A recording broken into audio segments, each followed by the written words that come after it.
Hi friends, welcome to Annam's World. இன்னைக்கு இந்த வீடியோவில் ஒரு லஞ்ச் காம்போ தான் பார்க்க போகிறோம். அதுக்கு வந்து பீஸ் புலாவும் ஆனியன் ரைத்தாவும் எப்படி செய்யலான்னு பார்ப்போம் வாங்க.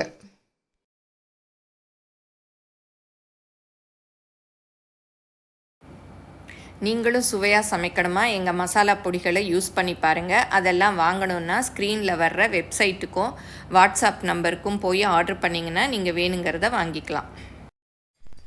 இப்போ பீஸ் புலாவுக்கு தேவையான பொருள் என்னென்னு பார்த்துடலாம். ஒரு கப்பு பாஸ்மதி ரைஸு நல்லா கழுவிட்டு ஒரு அரை மணி நேரம் ஊற வச்சுருக்கேன். அப்புறம் ஒரு கப்பு பட்டாணி எடுத்திருக்கேன், ஒரு 200 கிராம் அளவு இருக்கும். அப்புறம் இஞ்சி பூண்டு பேஸ்ட்டு ஒரு டீஸ்பூன் அளவு வச்சுருக்கேன். ஜீரகம் ஒரு அரை டீஸ்பூன், பட்டை, அப்புறம் 2 ஏலக்காய், 2 கிராம்பு, அப்புறம் பிரியாணி இலை, 3 பச்சை மிளகாய் எடுத்து வச்சுருக்கேன். வெங்காயம் ஒரு மீடியம் சைஸ் 2 இந்த மாதிரி நீல வாக்கில் கட் பண்ணி வச்சுருக்கேன். அப்புறம் தாளிக்கிறதுக்கு எண்ணெய் கொஞ்சம், நெய் கொஞ்சம். இப்போ 3 பச்சை மிளகாய் இந்த மாதிரி கீரி வச்சுருக்கேன் இல்லையா, அதை வந்து அப்படியே இதில் போட்டு 1-2 இடிச்சுக்கலாம். ஏன்னா அப்புறம் அப்படியே வாயில் கடிப்படும். சின்ன பிள்ளைங்க இருந்தால் அப்புறம் ரொம்ப காரமாக இருக்கும். இந்த மாதிரி பண்ணிக்கலாம். இல்லை மிக்சியில் போட்டு நீங்கள் கரகரப்பாக அரைக்கிறதுனால அரைச்சிக்கலாம். இஞ்சி பூண்டு பேஸ்ட் பண்ணுறோம் இல்லையா, அப்போவே இஞ்சி பூண்டு பச்சை மிளகாய் 3ஐயும் மிக்சியில் போட்டு 1-2 கோர்ஸாக அரைச்சிக்கலாம். பாருங்கள், இந்த மாதிரி தட்டிக்கணும். ஒரு ஸ்பூன் அளவு நெய் ஊற்றிக்கலாம். நல்லா உருகிருச்சு. இப்போ எண்ணெய் ஒரு 3 டீஸ்பூன் அளவு ஊற்றிக்கலாம். இப்போ பிரியாணி இலை அதையும் போட்டுக்கலாம்.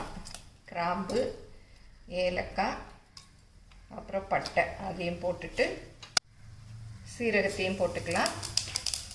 இப்போ வெங்காயம் பொடியாக நீளமாக நறுக்கியிருக்கோம் இல்லையா, அதையும் போட்டுக்கலாம். இப்போ வெங்காயம் கொஞ்சம் வதங்கிடுச்சு. இஞ்சி பூண்டு பேஸ்ட் போட்டுக்கலாம்.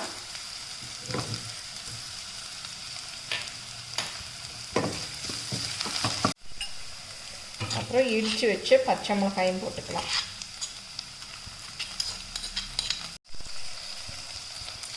இதை நல்லா மிக்ஸ் பண்ணி விட்டுக்கலாம்.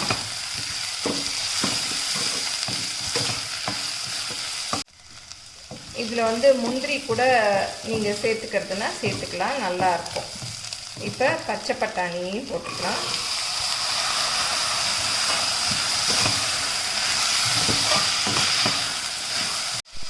இப்போ பாஸ்மதி ரைஸை அரை மணி நேரம் ஊற வச்சுருக்கோம் இல்லையா, அதையும் சேர்த்துக்கலாம். அரிசி உடையாமல் அப்படியே லைட்டாக மிக்ஸ் பண்ணி விடுங்க. இப்போ இந்த புலாவுக்கு தேவையான உப்பு போட்டுடலாம். 1 கப்பு அரிசி எடுத்தேன், அதுக்கு வந்து 1.5 கப்பு தண்ணி ஊற்றிக்கலாம். உங்களுக்கு இன்னும் கொஞ்சம் குலைவாக வேணும்னா 2 கப்பு கூட 2 டம்ளர் கூட ஊற்றிக்கலாம். உதிரியாக வேணும்னா 1.5 ஊற்றிக்கங்க.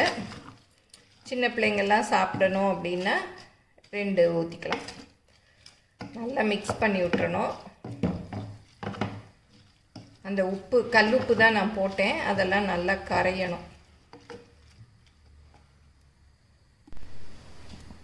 இப்போ கொதி வருது, கொஞ்சமாக கொத்தமல்லி போட்டுடலாம். அப்போ தான் நல்லா அந்த ஃப்ளேவர் இறங்கும்.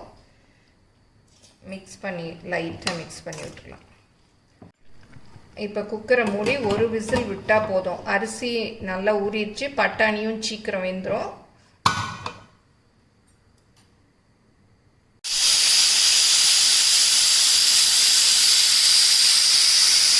ஒரு விசில் வந்துருச்சு, அடுப்பை ஆஃப் பண்ணிடலாம். இப்போ ஆனியன் ரைத்தா பண்ணிடலாம். இதுக்கு வந்து நான் ஒரு மீடியம் சைஸ் வெங்காயம் ஒரு 2 வெங்காயம் கட் பண்ணி வச்சுருக்கேன், அது இதில் போட்டுக்கலாம். அப்புறம் கொத்தமல்லி கொஞ்சம். கொத்தமல்லி போட்டிங்கன்னா அந்த வெங்காய ஸ்மெல்லே அடிக்காது, நல்லாயிருக்கும். நீங்களும் சுவையாக சமைக்கணுமா எங்கள் மசாலா பொடிகளை யூஸ் பண்ணி பாருங்கள். அதெல்லாம் வாங்கணுன்னா ஸ்க்ரீனில் வர்ற வெப்சைட்டுக்கும் வாட்ஸ்அப் நம்பருக்கும் போய் ஆர்டர் பண்ணிங்கன்னா நீங்கள் வேணுங்கிறத வாங்கிக்கலாம். இப்போ இந்த ரைத்தா ஆனியன் ரைத்தாவுக்கு தேவையான உப்பு போட்டுக்கலாம். போட்டு நல்லா மிக்ஸ் பண்ணி விட்டுக்கலாம். இப்போ தயிர் எடுத்து போட்டுடலாம்.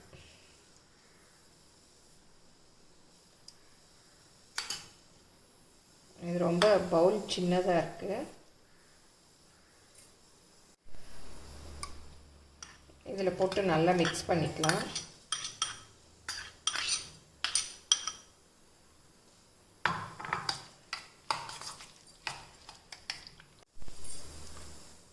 கொஞ்சமாக தண்ணி சேர்த்துக்கலாம். ரொம்ப திக்காக இருக்குது இது.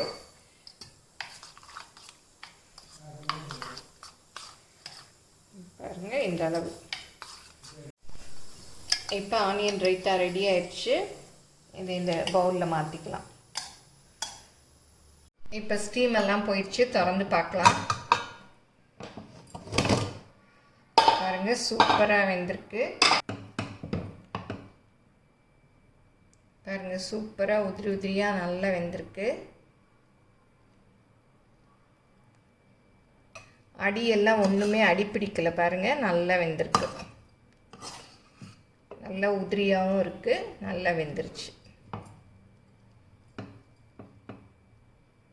பாருங்கள் பீஸ் புலாவ் சூப்பராக ரெடி ஆயிடுச்சு. இது ஆனியன் ரைத்தாவோட சர்வ் பண்ணால் ரொம்ப நல்லாயிருக்கும். இல்லை ஏதாவது கிரேவி கூட செஞ்சு சர்வ் பண்ணலாம்.